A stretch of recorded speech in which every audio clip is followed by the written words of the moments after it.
You. Doctor Baba Saheb Ambedkar, उन्होंने अपने देश के प्रति इतने अलग अलग रूप में योगदान दिया है जिसकी कल्पना भी नहीं कर सकते। और हमारे इतिहास के पन्नों में सिर्फ उन्हें दलित समाज का एक नेता कह के हमने बहुत अन्याय, सरासर अन्याय किया हुआ है।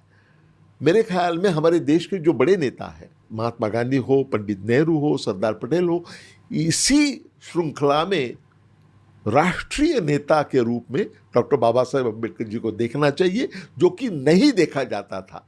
आजकल थोड़ा रवैया बदल गया है, लेकिन उन्हें राष्ट्रीय नेता के रूप में स्वीकार नहीं किया जाता था। हमें सबसे पहले यह समझना है कि डॉक्टर बाबा साहेब अम्बेडकर एक राष्ट्रीय नेता थे और उन्होंने बिल्कुल विपरीत परिस्थिति के बावजूद भी उन्होंने ज्ञानार्जन, ये कितनी बड़ी शक्ति है, यह उन्होंने सिद्ध करके दिखाया। क्या शब्द यूज करा आपने? ज्ञानार्जन, मतलब ज्ञान की प्राप्ति करना। Okay okay.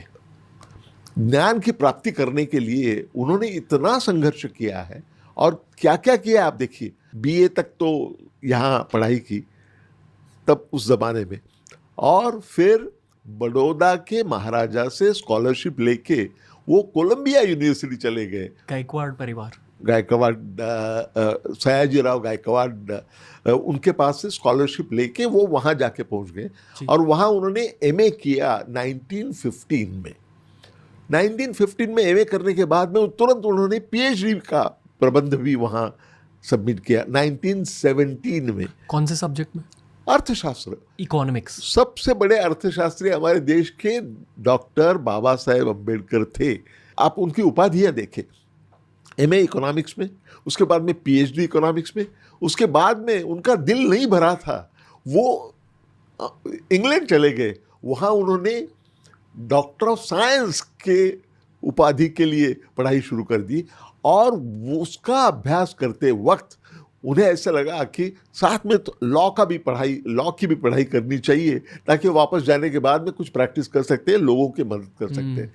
इसलिए उन्होंने बैरिस्टर की भी उपाधियां हासिल की। तो आप देखिए, MA, PhD from Columbia University और doctor of science from London School of economics.